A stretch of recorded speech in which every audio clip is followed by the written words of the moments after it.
reporter, continuation for the report of Ms. Nacario in Chapter 4. So today I will be discussing about assessment. So what is assessment? Abilino, please read. Assessment is the process of collecting information about health, life, and needs. Yes. Assessment is the process. No process na siya in collecting kanang nabay hibawan, nabay knowledge usa ka bata sa kanang isa ka topic. So assessment is given para makita or for us to be able to know if the learning objectives has met. Then according to Salvia et al. In 2013, it uses a problem-solving process that involves a systematic collection as well as interpretation of data gathered. Assessment has, purpose. So in assessment purposes, the results of an assessment are used to decide on a child's educational placement and to plan an instructional program for a child identified to have additional needs. So the purpose of assessment is to know if that child is suited pa siya or fit pa siya in a classroom, in a one classroom, in an inclusive classroom, if wala pa siya kanang difficulties or kaya ba niya makihalubilo sa mga normal children. So used to decide on child's educational placement. So, after my report, its placement will be reported by Ms. Bastasa. So, my report is, assessment is in connection with the placement. Kay, sa assessment man, maibawan o nabay kinahanglan nga pag-uhod, nabay kinahanglan nga kanang i-improve sa usa ka bata. So, or kanang ang usa ka bata, need pa na siya i-exclude sa inclusive classroom when need pa na nimo siya makuwaon i-pull out nga classroom or ibutang nimo siya katong sa SPED pang special education ng gid nga program. So according to Giuliani and Pierangelo in 2012, progress monitoring and evaluation of teaching program and services is another.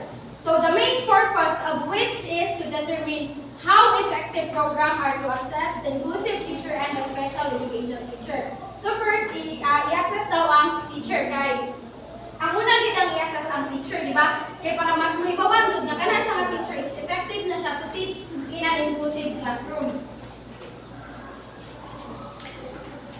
So there are a variety of assessment methods that regular and special education teachers can use. So dili lang kini nga mga method, dili lang ang mga regular ang mga general education teachers ang makagamit, pwede pod ang mga katong special education teachers. So these are first interviews, then observation, checklist or rating skills, and last is the test. So after assessment of purpose, there is also a method of assessment. So first is the test. School psychologists, educational diagnostician, and other related professionals use a variety of assessment tools to ensure that results are valid and reliable. The test can be conducted into two ways as follows. First is the norm reference test, our standardized assessment that compare a child's performance with representative sample of students of the same chronological age. So, example ani niya is kanang intelligence test and achievement test. So, ini norm reference test is kana imong kana siya nga bata is kuan siya kanang compare sa child na katutang same siya o kanang siguro kanang disability, kanang needs. Then ang i-test diri is dili ang performance, dili ang intelligence o ang achievement test. Then the next is criterion reference test. Compare a child's performance based on established standards and competencies. So and can be used to describe students' performance. So diri ang gi-test diri or ang gi-measure diri is ang iyang performance, while the norm reference is the intelligence or iyang achievement. So informal assessment or non-standardized assessment, which are considered more authentic and thus can be used primarily to describe performance and informs instruction. Such as assessment can be curriculum-based, performance-based, such as the teacher-made instruments used in a classroom portfolio assessment. So informal assessment, pwede din siya kanang questioning kanang during discussion. Then authentic assessment provides student the opportunity to apply. So kining authentic assessment is based din siya sa kanang performance. So kanang role playing or kanang mga real life scenarios. Then unsa ba kanang ilang buhaton inside the classroom kanang involve over kanang mga performance tasks. Then pwede po na outside in the playground. Then rather than an artificial and contrived setting. Example of authentic assessment: observation, anecdotal records, play-based assessment, and portfolio assessment. So observation, as a child, so pwede na siya i-observe, pwede paunsa na siya, or how the child interact inside the classroom or inside their home with their family. Then anecdotal records is kanang siyang mga records ng anecdotes nga records sa specialist or mga teachers, no, short lang siya nga kanang record. Then play-based kanang pwede kanang, di ba, another term ni is game-based approach and portfolio assessment. So assessment principles. So according the DEC in 2014 na siya mga recommendations. So DEC stands for Division for Early Childhood. So daghan sila mga kanang principles. So sa ilahang principles is kanang sa pag-imo nila sa mga principles. So ang practitioners o ang kining family is naadto na siya kanang dapat magkasinabot na sila. Then next is the team-based approach, then application of individualized and appropriate practice, use of genuine and meaningful communication that adhere to ethical and legal practices. So, balikan na to Carl kay Christine. Naan siya example si Carl sa Carl pre-referral process. So, gibasa na nimong example, please, na kayo. So, si Mrs. Reyes is a grade 3, grade 3 teacher. So, na siya isa ka-estudyante si Carl. So, si Carl, she has observed that Carl is very creative. He loves to draw, and is quite good at it. He is fluent in conversation in English. So, maayo siya sa English. And can create such imaginative stories. So, daghan siya, intelligent siya kapagkabata. She noted, however, that unlike his peers who can already read, so unlike sa iyang mga classmates, makabasa na sila og short story, makasulat na sila, then mailong sila sa spelling. Pero siya, masking paragraph is dili pa siya kabalo. So Carl is still struggling at the world level. Although, he can create his own stories. Maka-create siya diyang kaugalingong mga story, so maka-draw siya, creative siya. Then, and through oral narration. Ang iyang story nga create is dili na niya masulat, pero iyahan ng istorya. Kay maglisod na siya og sulat. Na siya difficulty in writing. So, he is very frustrated in such tasks that when he needs answers in essay questions in a test, he just scribbles a word or two stops right altogether. So, dili gid siya makasulat.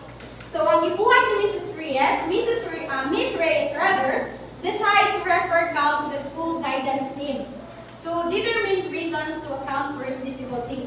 So, the team advised Miss Reyes on what she needs to do in the pre-referral process. So, ang iyang gibuhat sa pre-referral process is Miss Reyes collected sample of work across subject areas. Katong related sa mga subjects. O yan mga ipangbuhat. Then, reviewed his report card, ang iyang card, from the previous grade levels. And so, ang iyang gibuhat is nakipag-meeting siya sa iyang teacher. So, after atong pre-referral process, nga itong ilan tayo yung mga anecdotal record, so dito na musulod ang assessment. So, ang current assessment is, so despite of the instructional support and after school remedial class, so gitagaan in a preferential process is gitagaan siya remedial class para makasabot jud siya. Carl continued to display difficulties in reading, spelling, oral reading fluency, and written expression. Because such difficulties persisted, Ms. Reyes and the team decided to refer him to the development pediatrician and a school psychologist to conduct a psychoeducational to determine the underlying reasons for Carl's literacy difficulties. So after refer sa maestra si Carl sa kanang guidance, so dili nila makaya, di ba? Naara Japan, mag-isod Japan ng bata. So ningdoon na sila sa mga sa school psychologist and pediatrician. The school psychologist used a battery of tests, intelligence and achievement tests in reading, spelling, written expression, and math. He also interviewed Carl's parents and his teacher to know about his interest. Kung sa mga ganahan, di ba ganahan si Carl mag-drawing, ganahan siya mag-narrate ng mga stories, and strength and views about himself and gather some of Carl's schoolwork.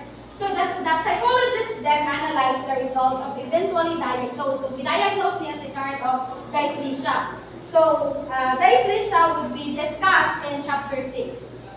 Diagnosed with him with a special learning. So na siya special learning disability ang tawag ko dyslexia. Kining dyslexia is na siya difficulty in writing. So mo ni ang assessment ni Carl, nag-test sa school psychologist. Ang iyang IQ is taas siya IQ. Diba? Dali ra siya makabuhat og story, makanarrate, pero di siya jud kabalo musulat. Ang iyang reading level, di po siya kabalo mubasa, kaya ang iyang reading level is beginning grade 1. So di jud siya kabalo mubasa. Then yung spelling, di siya po siya kabalo musulat. Pero kung sa iyang current grade level, grade 3. So dapat grade 3, kabalo na siya musulat. Kabalo na siya mo spelling. Basa, pero dili siya kabalo. So written expressions below average. Reading comprehension, beginning grade 1. So dili siya kabalo mabasa din. Pero ang iyang listening comprehension o ang iyang oral is kuan siya kanang advanced, no? Advanced ang iyang kining listening comprehension for grade 4. Pero ang iyang math, okay ra pud yung math, average lang. Ang problema din niya is dili siya kabalo mo sulat, dili siya kabalo mo mabasa. So dili na mo sulod ang placement. So, dili na mo sulod ang placement if si Carl is exclude ba na siya or i-remain na siya ng classroom. So, assessment, dili na mo sulod ang placement ko. So, if he stays in his current school or i-transfer niya siya sa kanang special education na school or the SPED. That's all. Thank you.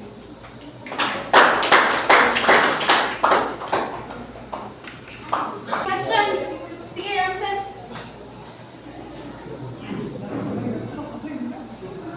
This reporter of questions. One, as a teacher, how do you assess your student because nasa inclusive education? So, as a teacher, no, saan mo kung-assess kung ang estudyante have these abilities? Okay, so in a classroom, so in inclusive classroom man. So in inclusive classroom, there are children with different capabilities or abilities. So as a teacher, imo gina ma-determine kung kini nga bata maayo ni siya ani or kini nga bata maayo ni siya ani. So ang pag-assess siguro is depende siguro siya sa iyang level of capacity. Okay, if maghatag mo og kaniya og kanang taon, kabalo ka kini nga bata is hina siya, di maghatag kaniya og katong kanang complex or kanang lisod niya mga assessment. So sigurado wag dili jud niya kaya ang siran. So ang paghatag siguro jud og assessment is naka-refer or nakadepende gid ni siya sa iyang level of kanang capacity.